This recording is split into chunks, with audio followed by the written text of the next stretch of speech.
लड़ाई है ये लोकतंत्र संविधान को बचाने की लड़ाई है। अब गत इतनी हो गई है उनकी राजनीति की कि आतंकवादी संगठनों से वो सहायता मांग रहे हैं।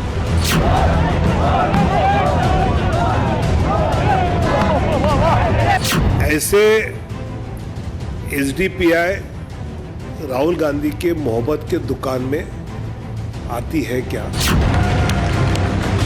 भारत माता की।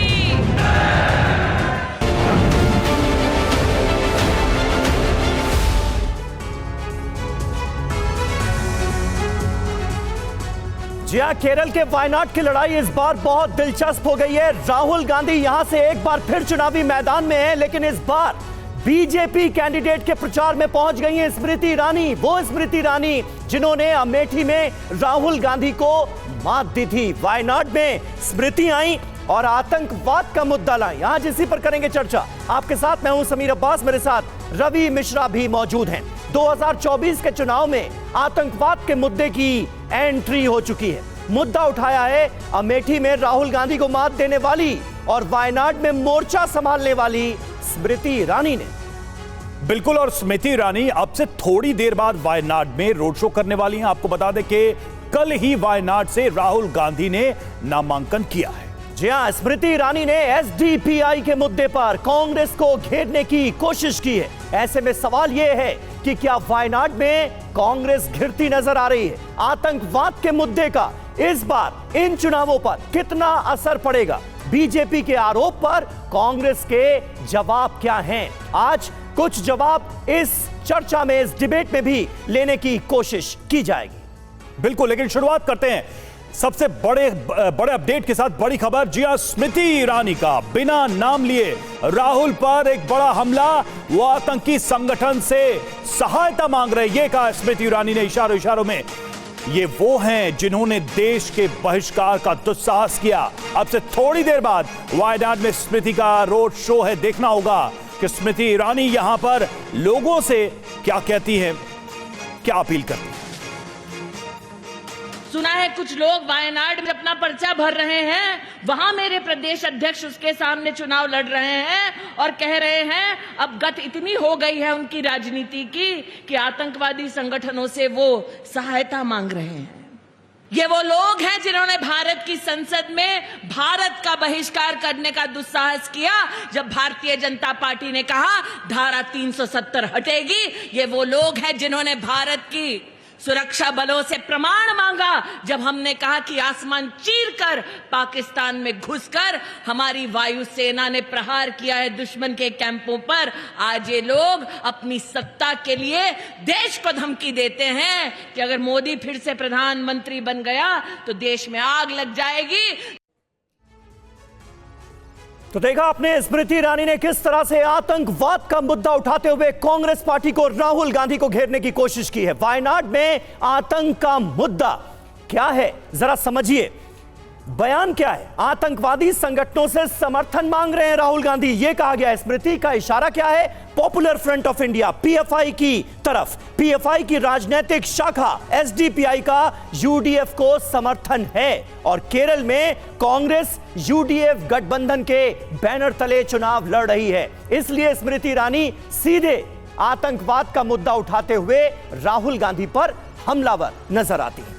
बिल्कुल, और देखिए इसी पर हम चर्चा करेंगे, इसी पर बातचीत करेंगे। हमारे साथ तमाम मेहमान जुड़ चुके हैं। सबसे पहले परिचय करा दें आपका, शिवम त्यागी हमारे साथ, बीजेपी प्रवक्ता, डॉक्टर वरुण पुरोहित राजनीतिक विश्लेषक हमारे साथ जुड़े हुए, दानिश कुरैशी एआईएमएम के नेता हमारे साथ जुड़े हुए हैं, समीर चौगाकर सर हमारे साथ जुड़े हुए हैं, वरिष्ठ पत्रकार। लेकिन सबसे पहला सवाल हम शिवम त्यागी से करेंगे। शिवम, मैं आ रहा हूं, लेकिन देखिए इस बीच मुझे सुरभि भी दिखाई दे रही है। हमारी सहयोगी इस वक्त वायनाड में है, सुरभि। उनके पास भी हम जाएंगे और कुछ अहम तथ्यों से आप सभी को अवगत कराएंगे, दर्शकों को और आप तमाम मेहमानों को। सबसे पहले जो स्मृति ईरानी ने बयान दिया, जो कनेक्शन दिखाने की कोशिश की एसडीपीआई का पीएफआई से कनेक्शन, उस पर जरा गौर करना जरूरी है, क्योंकि मूल में अब ये एक नाम चर्चा में है इस वक्त वायनाड से, जब चुनाव की रैलियां हो रही है। देखिए, पीएफआई की राजनीतिक शाखा है एसडीपीआई, सबसे बड़ी बात तो यह है, और एसडीपीआई से जुड़े लोगों का पीएफआई से संबंध है। बीजेपी बार बार इस विषय को भी उठा रही है। अब पीएफआई क्या है, यह बात किसी से छुपी नहीं है, लेकिन एक बार फिर से आप देखिए कि पीएफआई को लेकर जो बड़ी बातें हैं वो क्या है। 17 फरवरी 2007 को इसकी स्थापना होती है। सामाजिक, शैक्षणिक, सियासी संगठन के का दावा किया जाता है और सिमी के पुराने कार्यकर्ताओं से पीएफआई बना है, यह भी दावा किया जाता रहा है। अब इसमें देखिए, आप पीएफआई का हम एक तरफ आपको एजेंडा भी बता रहे हैं कि पर्दे के पीछे रहकर कट्टरपंथी सोच को आगे बढ़ाना पीएफआई का सीक्रेट एजेंडा रहा है। ये पीएफआई पर आरोप लगते रहे हैं। जी हाँ, पीएफआई देखिए है क्या। जब हम इस सवाल का जवाब ढूंढने की कोशिश करते हैं तो पता चलता है कि 23 राज्यों में सक्रिय है, केरल और कर्नाटक में इसकी अच्छी खासी पकड़ है। सीक्रेट एजेंडा क्या है? देश के खिलाफ साजिश रचने का आरोप है पॉपुलर फ्रंट ऑफ इंडिया पर, और इसीलिए इसे बैन कर दिया गया है। आतंकी संगठनों से साठगांठ के आरोप हैं इसके ऊपर, और इनका सीक्रेट एजेंडा है आतंकी गतिविधियों में शामिल होने का आरोप। इसी वजह से पीएफआई को बैन किया गया है, और पीएफआई की जो पॉलिटिकल विंग है एसडीपीआई, उससे कनेक्शन जोड़ते हुए अब बीजेपी कांग्रेस पर हमलावर नजर आ रही है।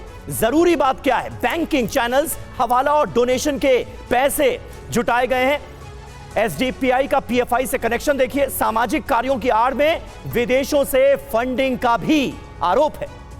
बिल्कुल, देखिए, फंड का आतंकवादी गतिविधियों में इस्तेमाल, यह भी लगातार आरोप लगता रहा है पीएफआई पर, और चूंकि एसडीपीआई का सीधा कनेक्शन है पीएफआई से, इसलिए ये सवाल उठ रहे हैं। तो ये तमाम चीजें हैं, और इसको लेकर देखिए एसडीपीआई अब चर्चा के केंद्र में आ गया है। सुरभि हमारे साथ जुड़ी हैं, आपको नजर आ रही होंगी, सीधे चलेंगे उनके पास। सुरभि, वहां तस्वीरें तो दिखाई है साथ में, लेकिन अब ऐसा लग रहा है कि वायनाड के चुनाव में आतंकवाद के मुद्दे की एंट्री हो गई। एसडीपीआई, पीएफआई और कांग्रेस और यूडीएफ, ये सब स्मृति ईरानी के निशाने पर रहने वाले हैं।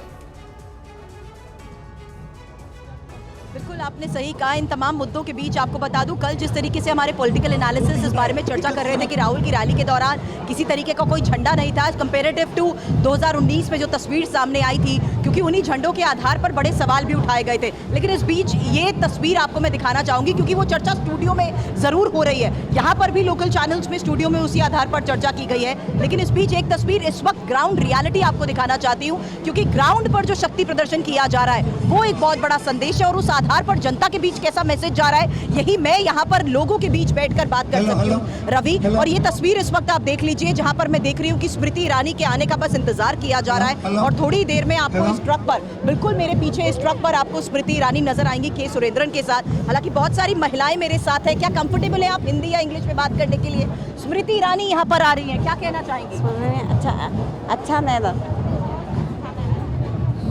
यहाँ पर अगर इनसे बात करो और नाम लो तो ये फिलहाल इतना कहते हैं कि वी आर हैप्पी, अच्छा लग रहा है, बहुत अच्छा लग रहा है। और किस तरीके से लोगों के बीच उत्साह हो जाता है चुनावी उत्सव को देखते हुए भी, वही इस बात का सबूत है कि देखिए किस तरीके से ये पूरी वायनाड की सड़क इस वक्त भरी नजर आ रही है। और क्योंकि ये एक किलोमीटर लंबा जिस तरीके से पूरा ये रोड शो रहने वाला है, वो कहने के लिए 1 किलोमीटर का पूरा रोड ट्रैक होता है, लेकिन यहाँ पर 3 किलोमीटर का ये दायरा भी उस वक्त जिस तरीके से आगे ये धीरे धीरे लोगों की भारी भीड़ के बीच हम बढ़ते हैं, बहुत मुश्किल हो जाता है। 1 घंटे से भी ज्यादा का समय, क्योंकि आगे हम देखेंगे कि किस तरीके से कलेक्ट्रेट ऑफिस में जाकर नॉमिनेशन के सुरेंद्रन फाइल करने वाले हैं। अब के सुरेंद्रन को लेकर जिस तरीके से बात होती है, तो यहाँ पर आम लोगों का साफ तौर पर कहना है कि के सुरेंद्रन का अच्छा खासा पॉलिटिकल बैकग्राउंड है, और वो अच्छे स्तर पर राजनीति जिस तरीके से करते आए हैं, तो जनता के साथ कनेक्ट बनाने में मुद्दों के आधार पर बहुत वो कामयाब हो सकते हैं। और यही वजह है कि आज के सुरेंद्रन को सभी वायनाड में भी बड़े स्तर पर सपोर्ट करने के लिए तैयार है। हालांकि राहुल गांधी के रोड शो की तस्वीर जो आपने अब से 24 घंटे पहले देखी थी,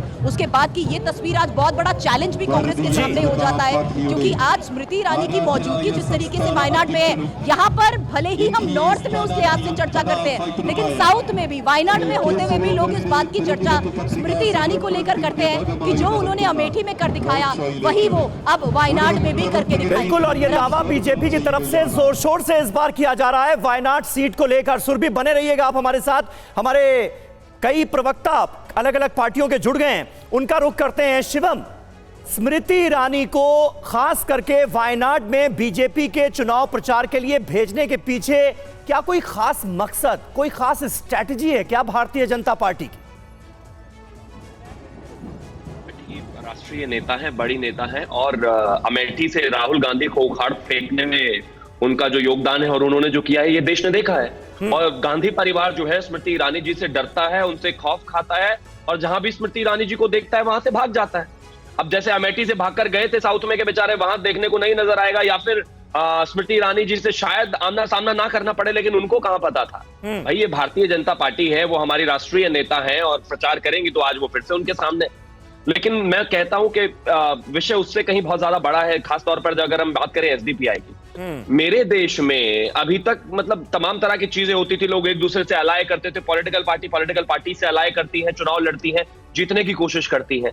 लेकिन कमाल की बात यह हो गई कि ये एक ऐसा चुनाव 2024 में है कि राहुल गांधी को जिताने के लिए आतंकवादी संगठन से भी सपोर्ट लेने में कांग्रेस पीछे नहीं हट रही है। इसका मतलब तो ये हो गया कि आने वाले समय में अगर ओसामा बिन लादेन पाकिस्तान में बैठकर अपनी सपोर्ट एक्सटेंड कर देता वायनाड में राहुल गांधी का चुनाव जीतने के लिए, तो वो तो उसका भी सपोर्ट ले लेते। नहीं शिवम, आप किसको कह रहे हैं आतंकवादी संगठन? एसडीपीआई को? मैं एसडीपीआई की बात कर रहा हूं। पॉपुलर फ्रंट ऑफ इंडिया का दिल्ली दंगों से लेकर तमाम जगहों पर नाम है। ठीक है, पॉपुलर फ्रंट ऑफ इंडिया का है ना। पॉपुलर फ्रंट ऑफ इंडिया की जो पॉलिटिकल विंग है वो तो अभी भी चुनाव आयोग में रजिस्टर्ड एक पॉलिटिकल पार्टी है ना, उसको तो बैन नहीं किया आपने।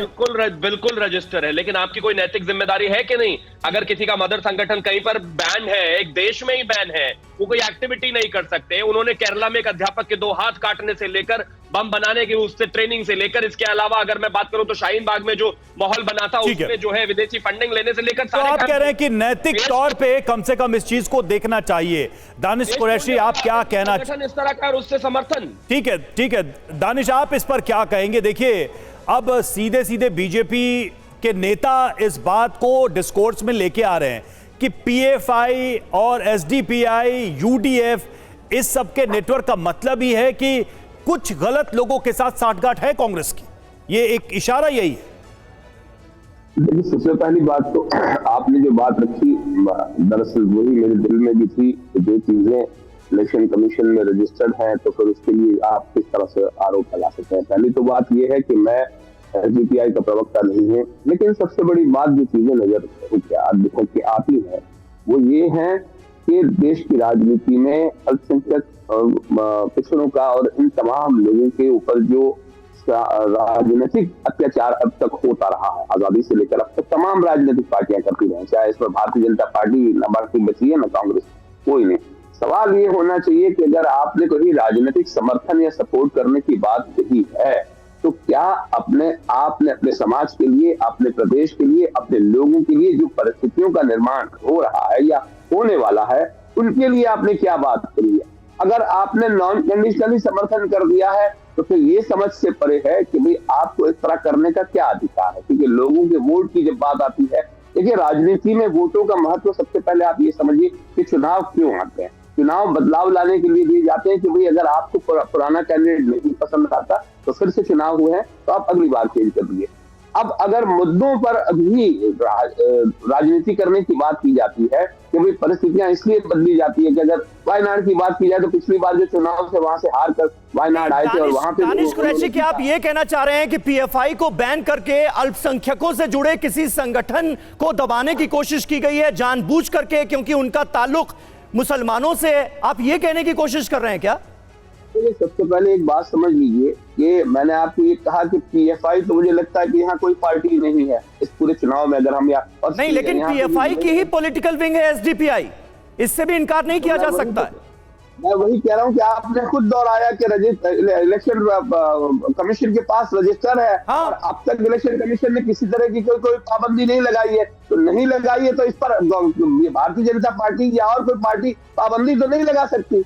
अगर पाबंदी लगाने की बात है तो इलेक्शन कमीशन से कहें, उस पर पाबंदी लगाए, तब काम होगा। सवाल यह है कि आप नैतिकता की बात कर रहे हैं। ठीक है, शिवम साहब इसका उत्तर लेंगे, लेकिन वरुण पुरोहित जी हमारे साथ जुड़े हैं। वरुण पुरोहित जी, थोड़ा सा हम अगर स्मृति ईरानी की एंट्री और राहुल गांधी का वहां से चुनाव लड़ना, इसको हम देखें, आप बीजेपी की इस रणनीति को कैसे देख रहे हैं? ऐसा लग रहा है जैसे स्मृति ईरानी को एक ही काम पे लगाया है बीजेपी ने कि राहुल गांधी जहां भी चुनाव लड़ते हैं उनको वहां से कमजोर करना है, हटाना है।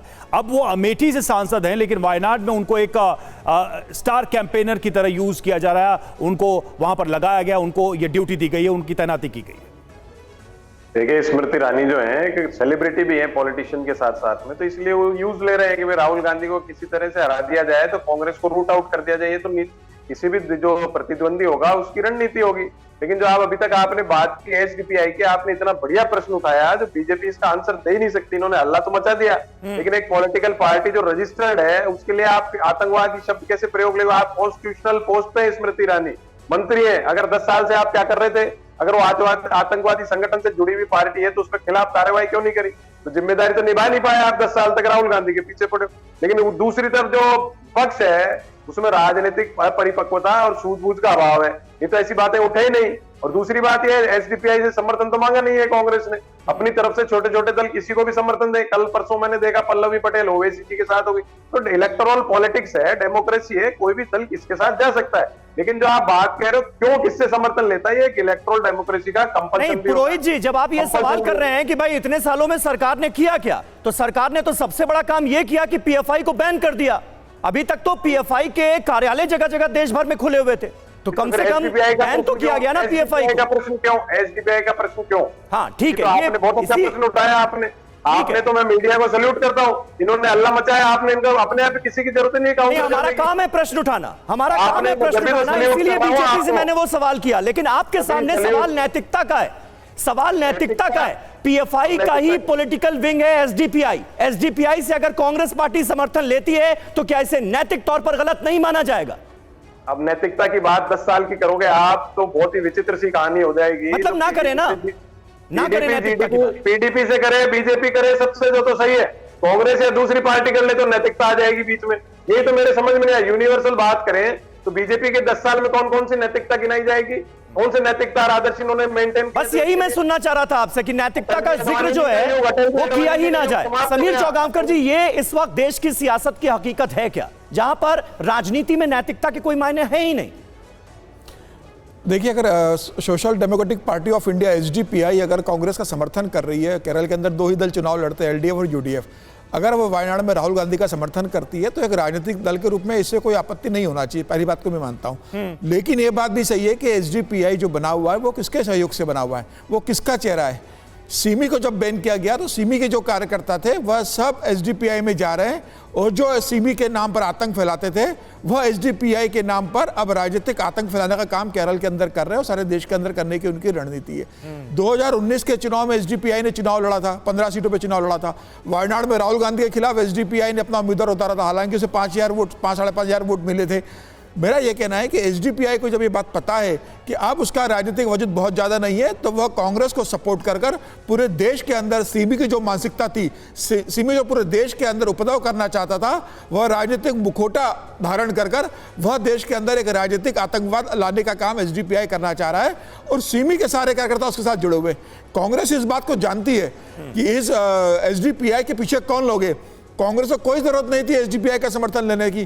क्या राहुल गांधी बिना एसडीपीआई के समर्थन के वायनाड का चुनाव नहीं जीत सकते? लेकिन राहुल गांधी कितनी बुरी राजनीतिक स्थिति हो गई है कि केरल में। समीर जी, लेकिन सवाल घूम फिर के वहीं आ रहा है कि आखिर जब ये पता है कि पीएफआई का पॉलिटिकल विंग है और पीएफआई पर इतने सीरियस एलिगेशंस हैं, फिर भी वो चुनाव लड़ने, चुनाव लड़ाने, समर्थन देने लेने के काबिल कैसे है इस पॉलिटिकल सिस्टम में?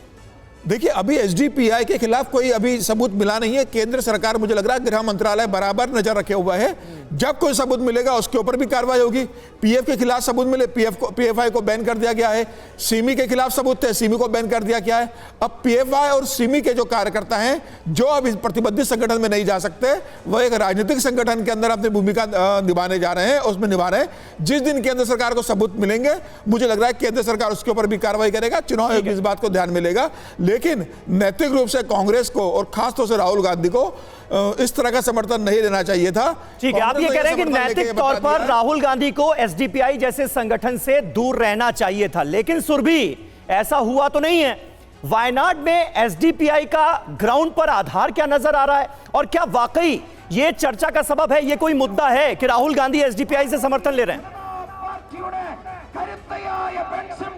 मैंने आपको जिस तरीके से शुरुआत में बताया समीर कि ये यहाँ पर वायनाड के लोगों के बीच पिछले 3 दिनों में मौजूदगी में मैंने ये देखा कि मुद्दा यहाँ पर सिर्फ और सिर्फ राहुल के खिलाफ सीपीआई की मौजूदगी का है। इंडिया ब्लॉक के दोनों सहयोगी हैं और दोनों आमने सामने आकर जिस तरीके से वो मुद्दा जरूर है, क्योंकि आनी राजा जिस तरीके से वायनाड की सड़कों पे लोगों के बीच नजर आई है, जाहिर सी बात है उन्होंने राहुल को आउटसाइडर कहते हुए एक बड़ी बात यहाँ पर कही।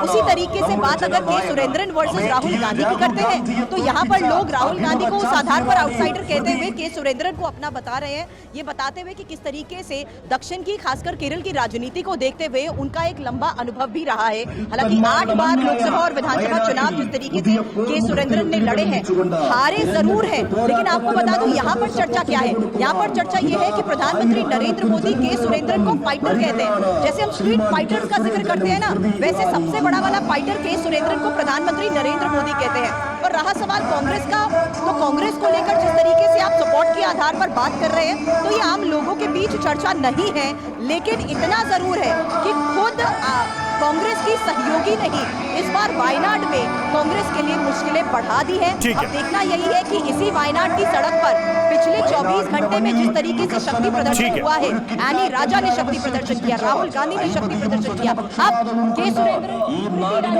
कुछ ही मिनटों में आपको बिल्कुल। और आज बीजेपी वायनाड में शक्ति प्रदर्शन करेगी, स्मृति ईरानी भी मौजूद रहेंगी। और देखिए बीजेपी नेता विनोद तावड़े का राहुल पर हमला, वो बयान भी आया है। एसडीपीआई राहुल की मोहब्बत की दुकान में आती है, ये सवाल पूछ रहे हैं वो। एसडीपीआई राहुल के मोहब्बत की दुकान का प्रोडक्ट है, ये बयान आया है तावड़े।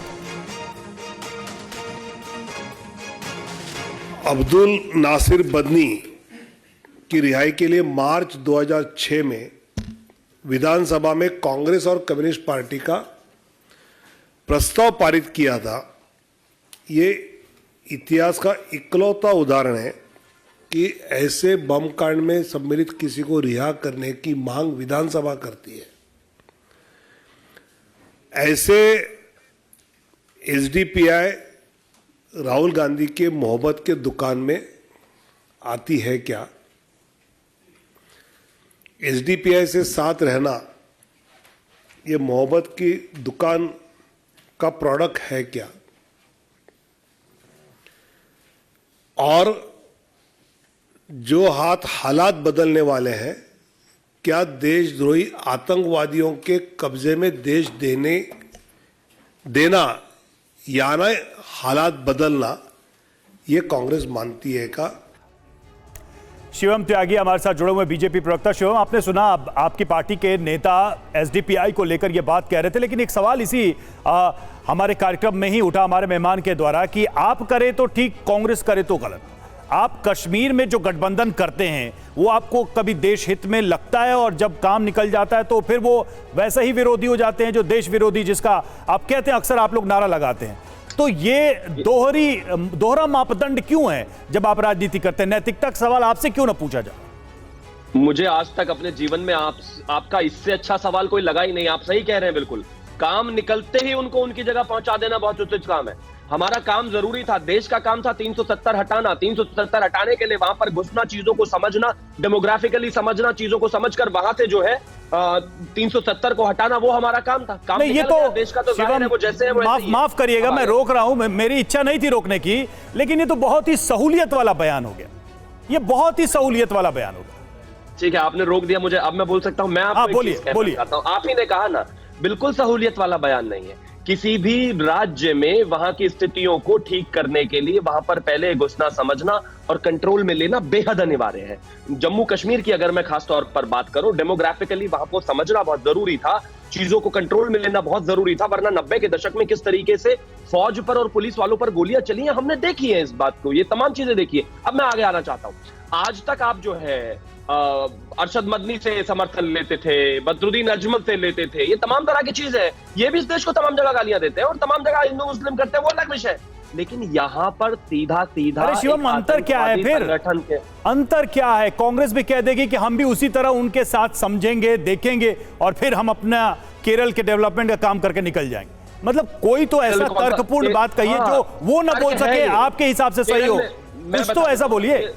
केरल में कौन सा 370 लगा हुआ है भाई? केरल में कौन सा ऐसा डेमोग्राफिकली सिचुएशन खराब है? केरल में ऐसी कौन सी स्थिति है? और राहुल गांधी अकेले जीतकर कौन सा केरल के मुख्यमंत्री बनने वाले हैं? यहाँ पर हालत बेहतर करने वाले नहीं, ऐसा कुछ नहीं है केरल में। केरल में राहुल गांधी की हालात खराब है। एनी राजा वहां पर खड़ी हो गई हैं, उसके बाद से सुरेंद्रन जी वहां पर खड़े हो गए। उनको लगता था जो सेफ सीट वहां पर है वो सेफ सीट नहीं बची है। केरल में आप लोगों ने अपनी स्थिति देखी है? केरल में बीजेपी की स्थिति क्या है आपको पता है? बिल्कुल स्थिति हमारी उतनी मजबूत नहीं है, लेकिन मजबूती के लिए देखिए हमारी केंद्रीय नेता वहीं पर खड़ी है उनके सामने। हम डर के भागने वालों में से नहीं है कि अपने दादा के जमाने की सीट छोड़कर भाग जाएंगे दूसरी तरफ। हम लड़ रहे हैं, आगे भी लड़ेंगे, स्थिति भी बेहतर करेंगे। लेकिन 5 साल में वायनाड में मात्र 19 बार जाने वाला सांसद और इसके अलावा वहां कभी ना रहने वाला सांसद आज इस स्थिति में पहुंच गया है कि अपनी सिंगल सीट भी सिक्योर नहीं कर सकता। ये गांधी खानदान का आज की। ठीक है डॉक्टर वरुण पुरोहित, लेकिन ये मौका क्यों दिया गया? ये तो एक बड़ा सवाल है ही ना। राजनीतिक तौर पर एक बड़ा सवाल वायनाड का ये निकलकर सामने तो आ ही गया है कि ये मौका क्यों दिया गया एसडीपीआई से समर्थन लेकर। क्या राहुल गांधी को यह लग रहा था कि एसडीपीआई का जब तक समर्थन नहीं लेंगे तब तक वायनाड से भी सीट नहीं निकल पाएगी? आज तो मेरा दिल खुश हो गया आपके चैनल से, आप लोगों के एंकरिंग से। आपने क्या मीडिया का एंकरिंग करी है, क्या प्रश्न पूछे, आनंद आ गया। लोग जो आरोप लगाते हैं बिल्कुल गलत। देखिए हमने किसी से समर्थन नहीं लिया, कांग्रेस से समर्थन। ये लो बीच में बोलना, नाले में गैस बढ़ना शुरू हो जाती है। बोलिए आप बोलिए। मैं कह रहा हूँ आपने जो प्रश्न किया, ना तो समर्थन लिया, ना हमने हमारे आधिकारिक कहीं से डिक्लेरेशन आया कि हमने समर्थन लिया। आप देखो 10 साल का आत्मा एडमिनिस्ट्रेटिव फेलियर इस हिसाब से कह रहे हमने यूज एंड थ्रो किया। मौर्य की लड़की को टिकट काट दिया, अकाली दल का क्या असर किया, बाल ठाकरे के परिवार का किया, ब्ला ब्ला ब्ला एक्सेट्रा एक्सेट्रा, सब जो इनके साथ गए हैं डीएमके से लेके सब का नाश कर दिया और कह रहे हमने तो यूज एंड थ्रो किया। तो जो आपने प्रश्न किया उसका उत्तर नहीं है नैतिकता का। मैंने कहा ना पिछले 10 साल में शाब्दिक आचरण से लेके नैतिकता आदर्श को इन्होंने बिल्कुल साफ कर दी देश के अंदर। जो प्रधानमंत्री गार्जियन होता है देश का, हेड ऑफ द फैमिली होता है, उसके आचरण शाब्दिक आचरण देख लो और फिर दूसरों पे आरोप लगाओ। तो ये इन्होंने कुछ नहीं किया 10 साल में। स्मृति ईरानी वगैरह भाग गए, कहां से भागी है चुनाव लड़ती जब जाके अमेठी पहुंची। उन्होंने कहा कि स्मृति ईरानी कहां की है? ठीक है स्मृति ईरानी ठीक है अपने इलाके से। ठीक है, देखिए ये सवाल तो रहेंगे और चूंकि वायनाड का विषय है, केरल का विषय है, तो चर्चा होगी। और वरुण पुरोहित जी, आपको मैं ये कहना चाहूंगा कि TV9 भारतवर्ष हमेशा सही सवाल करता है। ये बात अलग है, कभी किसी को किसी का सवाल अच्छा लगता है, कभी किसी को अच्छा लगता है। वो दर्शकों और आप लोगों पर निर्भर करता है। हमारा हमेशा स्टैंड क्लियर रहता है कि हम वही सवाल पूछते हैं जो पूछना चाहिए, जिससे पूछना चाहिए। हाँ, सुरभि के पास एक बार हम फिर से चलेंगे। सुरभि वहां पर मौजूद है। सुरभि, यहां तो कई सारे सवाल एसडीपीआई को लेकर उठ रहे हैं, पीएफआई को लेकर उठ रहे हैं। क्या वायनाड की राजनीतिक फिजाओं में आप कहीं ये विषय देख पा रही हैं? और वाकई में ये सवाल पूछा क्यों ना जाए कि राहुल गांधी को इतनी मजबूरी क्या हो गई वायनाड में, जबकि वो सांसद हैं वहां से, कि उनको पीएफआई के पॉलिटिकल विंग का साथ चाहिए? बिल्कुल, और ये सवाल जैसा मैंने आपको कहा था कि पॉलिटिकल डिबेट्स में जिस तरीके से यहाँ मलयालम टीवी चैनल्स पर भी किया जा रहा है, बीजेपी के ही प्रवक्ता समीर इस वक्त हमारे साथ है। समीर जी, ये सवाल आखिर क्यों उठाया जा रहा है कि क्या राहुल क्या अपने बलबूते अकेले नहीं चुनाव लड़ सकते थे? जो अब उन्होंने सपोर्ट की बात करी और एसडीपीआई जैसे संगठन के सपोर्ट को लेकर भी सवाल। There is a secret deal between Rahul Gandhi and Popular Front that the Rahul Gandhi will support Popular Front's demand to recognize them or remove their ban, to lift their ban. That's why Rahul Gandhi has done a deal with SDP and Popular Front, and we strongly believe that this deal is also in Karnataka. They want Popular Front SDPI vote in Karnataka and Kerala because Rahul Gandhi is afraid of losing from Wayanad. That's why he has he is trying for a support from SDPI, the notorious terrorist outfit PFI. PFI has killed so many innocent people in Kerala. They have attacked various Christian priests, and they have even chopped the hand of Joseph Master, in Mua Tripura. So a notorious terrorist outfit that was banned by Modi ji. The Rahul Gandhi is not ashamed of taking support from a notorious terrorist organization. You are saying कि एक secret deal हुई है, उसी deal के तहत ये वादा किया गया है कि बैन हटा दिया जाएगा। लेकिन एक सवाल के सुरेंद्रन को और उनके क्रिमिनल प्रोफाइल को लेकर क्यों उठाए जा रहे हैं कि उनके ऊपर इतने केसेस दर्ज हैं? K. Surendran ji is called Bada Fighter. He was called Bada Fighter by Modi ji. Why? Because the present left government has put hundreds of false cases against him because he led the Sabarimala agitation. All the cases in Sabarimala agitation, Surendran was made accused falsely. It's all false cases, and it was done by Pinarayi Vijayan. ठीक है Surabhi, Just want to implicate Surendran as a criminal. ठीक है सुरभि बात कर रही थी BJP के प्रवक्ता से। देखिए वहां पर किस तरह से रोड शो की तैयारियां हो रही हैं। स्मृति ईरानी वहां पर पहुंचने वाली हैं। दानिश कुरैशी हमारे साथ नेता AIMIM के मौजूद हैं। दानिश साहब, ये सवाल तो देखिए उठ रहा है और इस सवाल का जवाब जाहिर है अब तलाशने की कोशिश की जाएगी कि भाई SDPI से समर्थन की नौबत क्यों। लेकिन मेरा सवाल आपकी पार्टी के रुख को लेकर है। जब PFI या SDPI के खिलाफ कोई एक्शन होता है, SDPI के खिलाफ हालांकि अभी तक हुआ नहीं, लेकिन होता है तो उसे देश के मुसलमानों के साथ जोड़कर उन पर तोहमत लगाने की कोशिश आपकी पार्टी की तरफ से क्यों की जाती है? क्यों देश के एक बड़े वर्ग को ऐसे कट्टरपंथी, ऐसे संगठन जो कि आतंकवाद को बढ़ावा देने के आरोपी हैं, उनके साथ जोड़ दिया जाता है? इस बड़े सवाल का तो जवाब देंगे आप। देखिए, मैं आपको बताऊं, देश में बहुत सारे ऑर्गेनाइजेशन ऐसे हैं, बहुत सारे आउटफिट ऐसे हैं जिनकी क्रेडिबिलिटी डाउटफुल में नहीं है, जिनकी हरकतें ही पूरी की तरह गैर भारत विरोधी हैं। आप देखिए कि देश में ऐसा हुआ कि हमारे यहाँ एक प्रदेश में मीटिंग होती है जिसमें 20 लाख मुसलमानों का कत्लेआम बनाने का बाकायदा वो बनाया गया था। उसमें क्या हुआ, एक सामान्य से प्रोसेस करके उनको एक गैर जिम्मेदाराना बात बता रहा हूं मैं, ये भारत सरकार की, आप कार्रवाई करिए, आपने PFI पे कार्रवाई की है, ठीक है, लेकिन वो लोग जो खुले में कह रहे हैं कि 20 लाख मुसलमानों का कत्लेआम करने की हम तैयारी करके रखे, उसमें क्या हुआ? कहां ठीक है, आपकी पार्टी कहां कहती है PFI पर बैन लगा, PFI पर बैन लगा तो उसमें भी नुक्स निकालने की कोशिश की गई, ये बताने की कोशिश की गई कि भाई देखो देश के अल्पसंख्यकों से जुड़ी हुई संस्थाओं को बैन किया जा रहा है, फिर बीच में लोकतंत्र आ जाता है। कुछ लोग तो ये भी कह देंगे कि लोकतंत्र की हत्या हो रही है, डेमोक्रेसी रही ही नहीं, इसलिए ये सब काम हो रहा है। अरे मैं इसीलिए तो कह रहा हूँ कि आप हरियाणा के अंदर में देख लीजिए, हरियाणा का एक गुंडा बाकायदा, फिर आप हरियाणा में पहुंच गए, मैं आपसे PFI पर पहुंच रहे हैं, बात करना चाह रहा हूं। PFI जैसे संगठन की मुखालिफत खुलकर AIMIM क्यों नहीं कर सकती, आप लोग क्यों नहीं कर सकते? मैं वही कह रहा हूँ कि जो भारतीय जनता पार्टी की जो नैतिकता की भी बातें कर रहे थे वहाँ के उनके जो प्रवक्ता है, भारतीय जनता पार्टी यही कहता हूँ कि ये जो दोहरे मापदंड है आपकी नैतिकता के, नहीं तो मुझे लगता है कि ये आपके लिए सुविधाजनक प्रश्न नहीं है कि देश के मुसलमानों को कौन बताएगा कि वैसे संगठन जो आतंकी गतिविधियों में लिप्त हो हैं या हो सकते हैं, उनसे बच्चों को दूर रहना, युवाओं को दूर रहना। आप नहीं बताएंगे तो कौन बताएगा? AIMIM नुमाइंदगी का दावा करता है और जब सवाल सीधा होता है तो आप इधर उधर की बात कर रहे हैं।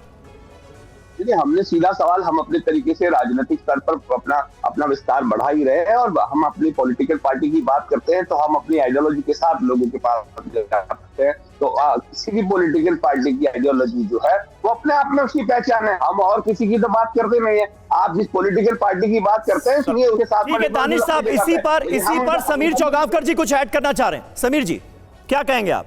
देखिए, social development party of India SDPI के जो कार्यकर्ता है वही मूलतः कार्यकर्ता भी OBC की पार्टी के हैं। इनके कार्यकर्ता भी सिमी और PFI जैसे संस्थाओं जो बैन हुए उनके बचे हुए लोग इनके कार्यकर्ता बने हुए, और यही कारण रहा है कि दानिश जी विरोध नहीं करेंगे, OBC जी विरोध नहीं करेंगे, या कभी नहीं ठीक है समीर जी। और देखिए इस वक्त सुरभि शर्मा वायनाड से कुछ दिखाना चाह रही हैं। समीर जी रोकना पड़ेगा माफी के साथ, इस वक्त वहां पर कुछ हलचल है। Surabhi over to you. मैं इस वक्त देख रही हूँ कि उत्साह समीर बढ़ चुका है, उत्साह बढ़ चुका है। निशान सीधी तस्वीर दिखा दीजिए, जाके सुरेंद्रन के साथ स्मृति ईरानी यहाँ पर आ चुकी है। सबसे आगे वो काली गाड़ी में आपको नजर आएंगी और थोड़ी देर में बस ये कार बिल्कुल उस ट्रक के नजदीक रुकने वाली है और आप इस ट्रक पर सवार होते हुए रोड शो की शुरुआत की ये सीधी तस्वीर TV9 भारतवर्ष पर वायनाड से देखेंगे, जहां पर स्मृति ईरानी का स्वागत फूल बरसा कर किया जा रहा है। हाथों में लोगों के फूल थे और देखिए किस तरीके से यहाँ पर नारे लगाए जा रहे हैं, स्मृति ईरानी का स्वागत किया जा रहा है। और स्वागत की तैयारी ऐसी कि यहाँ पर ट्रेडिशनल स्टाइल में जिस तरीके से केरला के ड्रम्स बजाए जाते हैं वो यहाँ पर इस रोड शो में सबसे आगे बजते हुए नजर आएंगे। जिस तरीके से भव्य स्वागत किया जाता है, जय जय के नारे लगाए जा रहे हैं इस वक्त जो मैं सुन रही हूँ। और लोगों का उत्साह, हालांकि कितनी देर से तकती धूप में एक राजनीतिक पारा जिस तरीके से लोकसभा चुनाव के दौरान स्टूडियो में बैठकर इन बयानबाजी के आधार पर आप चर्चा कर रहे हैं, वहीं आपको बता दूं कि ये जो इस वक्त पारा यहाँ पर हाई है, वो मैं टेम्परेचर की बात कर रही हूँ, क्योंकि लगभग 40 डिग्री तक ये टेम्परेचर इस वक्त यहाँ पर है और इस तकती धूप में भी लोगों के उत्साह में कोई कमी नहीं है। और वो कमी इसलिए भी नहीं क्योंकि यहाँ पर जिस तरीके से लोकसभा में का चुनाव वायनाड में इतना ज्यादा इंटरेस्टिंग हो चुका है, हर एक की जुबान पर आज वायनाड में इस त्रिकोणीय मुकाबले को लेकर चर्चा है और किस तरीके से के सुरेंद्रन के साथ स्मृति ईरानी। मैं आपको एक बार फिर से बता दूं, समीर और रवि, हम जिस तरीके से अमेठी में स्मृति पात्र की बात करते हैं, यकीन मानिए वायनाड में भी लोगों की जुबान पर अमेठी के साथ साथ स्मृति ईरानी का जिक्र बार बार किया जा रहा है और इसीलिए स्मृति ईरानी की मौजूदगी,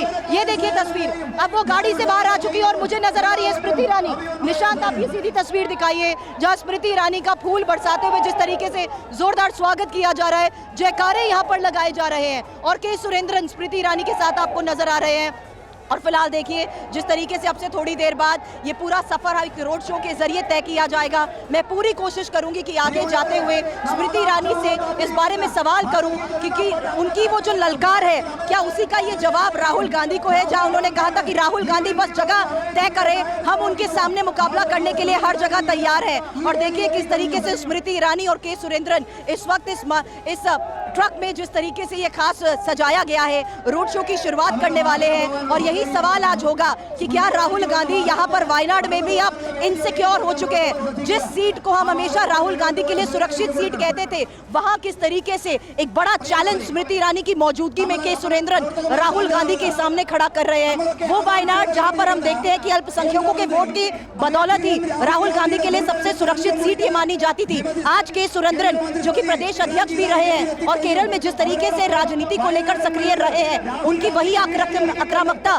हिंदुत्ववादी अप्रोच और जो मुखर अंदाज है, क्या उसी के बलबूते आज वो वायनाड में भी चुनावी मैदान में राहुल गांधी का मुकाबला करने के लिए तैयार है। और जिस तरीके से जिस अंदाजे बयां में राहुल गांधी पर सवाल स्मृति ईरानी उठाती हैं, उसकी एक झलक आप पहले ही देख चुके हैं। तो कल क्या दिया गया बयान महज एक ट्रेलर था, पूरी पिक्चर अभी बाकी है। यही आज के मेरे सवाल होंगे स्मृति ईरानी से, क्योंकि वायनाड और वायनाड में स्मृति ईरानी की मौजूदगी का बहुत बड़ा संदेश है। और समीर, ये तस्वीरें, ये देखिए स्वागत किया जा रहा है उनको शॉल ओढ़कर इस वक्त यहाँ पर, और जिस तरीके से स्मृति ईरानी का यहाँ पर स्वागत किया जा रहा है, लोगों का उत्साह बढ़ जाता है। मैं आपको बता दूं, फूल गुलदस्ते के साथ साथ मुझे जानकारी थी कि एक तीर कमान भी इन्हें यहाँ पर दिया जाएगा। बो एंड आरो, ये देखिए, ये आपको नजर आ रहा होगा स्मृति ईरानी के साथ, और ये इनके हाथ में तीर कमान संभाल दे दिया गया है, जो मैं बात कह रही थी। और एक तरफ उनको जिस तरीके से ये फूलों का मुकुट पहनाया गया है, एक तीर कमान आपको स्मृति ईरानी के हाथ में नजर आ रहा होगा। अब देखिए यही तीर कमान, ये तीर आखिर किस तरफ निशाने पर लगने वाला है, और ये अंदाज स्मृति ईरानी का वायनाड में, जिसको देखते हुए लोगों का ये जोश हाई हो चुका है। और ये देखिए, ये आगाज हो रहा है स्मृति ईरानी का वायनाड में इस अंदाज में। ये जो बो एंड आरो, ये जो तीर कमान उनके हाथ में दिया गया है, ये सवाल मैंने पहले भी किया था कि स्मृति ईरानी का स्वागत वायनाड में किस अंदाज में करेंगे, तो उन्होंने कहा फूल का गुलदस्ता देने के साथ साथ उनको शॉल ओढ़ी जाएगी और यहाँ देखिए तीर कमान उनको दिया जाएगा। तो ये अंदाज उनका, और आज इसी अंदाज को लेकर करेंगे हम स्मृति ईरानी से भी सीधा सवाल। और के सुरेंद्रन से जब मैंने वायनाड में स्मृति ईरानी की मौजूदगी का सवाल किया था, तो उन्होंने ये साफ तौर पर कहा था कि स्मृति ईरानी ने जो अमेठी में कर दिखाया है, हमें पूरी उम्मीद है कि वायनाड में भी वही चमत्कार होकर रहेगा। एक सवाल हमने वायनाड को लेकर रानी राजा से भी किया था। आज हम सब के लिए ये परम सौभाग्य है कि वायनाड लोकसभा क्षेत्र से हमारे प्रदेश के अध्यक्ष भारतीय जनता पार्टी के कार्यकर्ताओं का नेतृत्व करते हुए प्रधानमंत्री मोदी की यशस्वी जीत को सुनिश्चित करते हुए अपना नामांकन बड़ों के आशीर्वाद से, जनता के स्नेह और सहयोग से दाखिल करने वाले हैं। प्रदेश अध्यक्ष जी को बहुत बहुत अभिनंदन, बहुत बहुत शुभकामना। मैं उस क्षेत्र से आई हूं जिस क्षेत्र में 50 साल गांधी खानदान का राज रहा, जिस क्षेत्र में भारतीय जनता पार्टी और राष्ट्रीय स्वयंसेवक संघ का कार्यकर्ता होना मतलब मौत का सामान घर लाना। आज इस पुण्य व्यवस्था में मैं याद करती हूँ 250 से ज्यादा स्वयं सेवकों को जिन्होंने अपने प्राणों की आहुति दी ताकि लोकतंत्र का परचम लहराता रहे केरल में। आज उनके आशीर्वाद से हम ये नामांकन की यात्रा अपनी शुरू करने वाले हैं। कार्यकर्ताओं से कहना चाहती हूँ, अगर आप अनुवाद करना चाहें तो कार्यकर्ताओं से कहना चाहती हूँ, 50 साल जिस अमेठी को गांधी खानदान ने अपना परिवार कहा, उस अमेठी में कलेक्टर का ऑफिस पहली बार तब बना जब मोदी की सरकार बनी। 50 साल जिस अमेठी को गांधी परिवार ने अपना परिवार कहा, उस अमेठी में पहली बार 4 लाख परिवारों को, 16 लाख नागरिकों को घर में शौचालय तब मिला जब मोदी प्रधानमंत्री बने। 50 साल जिस अमेठी को गांधी खानदान ने अपना परिवार कहा, उस अमेठी में पहली बार 4 लाख लोगों को अपना घर मिला जब मोदी प्रधानमंत्री बने। 50 साल जहां पर गांधी खानदान का राज रहा, वहां 12 लाख लोगों को घर में नल का तब मिला जब मोदी प्रधानमंत्री बने। अब सुना है कि कल गांधी खानदान ने ये घोषणा की है कि वायनाड अब उनका परिवार है। परिवार के नाम पर धोखा अमेठी को दे चुके हैं। इस बार वायनाड को परिवार के धोखे में नहीं आना और कमल का बटन दबाना। आज यही निवेदन हर कार्यकर्ता हर घर लेकर जाएगा।